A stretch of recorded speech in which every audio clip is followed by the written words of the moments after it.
Hello students, welcome two days accountancy.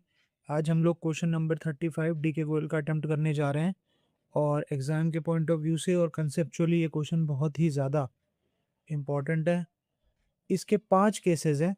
सबसे पहले हम एक बार क्वेश्चन को क्या कर लेते हैं, रीड कर लेते हैं, फिर उसके बाद हम इसके अलग अलग केसेस को जो है सॉल्व करेंगे। तो क्वेश्चन कहता है कि एक्स और वाई जो है वो दो पार्टनर हैं हमारे पास।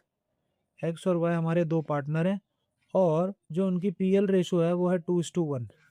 उनकी जो कैपिटल है एक्स की वो 50,000 है और जो वाई की कैपिटल है वो 30,000 है। केस 1 कहता है कि पार्टनरशिप डीड साइलेंट है इंटरेस्ट ऑन कैपिटल को लेकर, और उसके बाद कंपनी को 9,000 का प्रॉफिट होता है। तो हमें क्या करना पड़ेगा? तो सबसे पहले इस केस 1 को समझने से पहले हमको पार्टनरशिप के कुछ रूल्स को रिवाइज करना पड़ेगा कि अगर इफ पार्टनरशिप डीड अगर पार्टनरशिप डीड साइलेंट है, if partnership deed is silent, then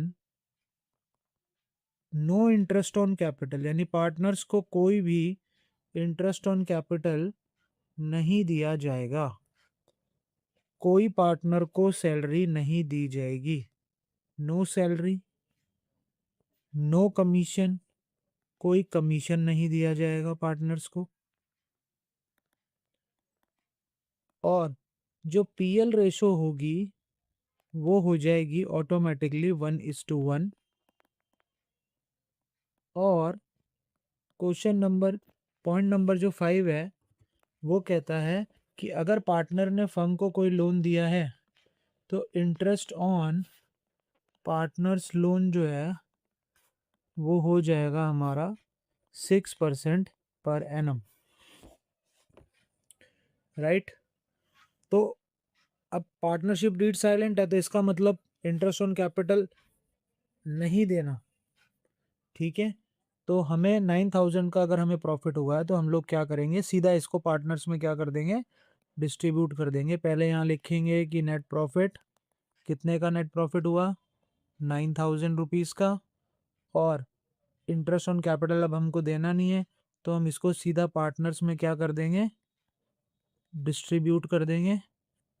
तो एक्स का जो शेयर है और जो वाई का शेयर है, यानी 9,000 का 2/3 करेंगे तो हमारा आ जाएगा 6,000। और वाई का जो प्रॉफिट होगा वो आएगा 1/3, जिसको हम कैंसिल आउट करेंगे तो वो आ जाएगा 3,000। और जो टोटल है वो हमारा 9,000 आ गया है। सो आई होप आपको ये केस समझ में आया होगा। ये बहुत ही ज़्यादा इंपॉर्टेंट केसेस हैं। सो प्लीज़ अब हम मिलेंगे अगले केस में।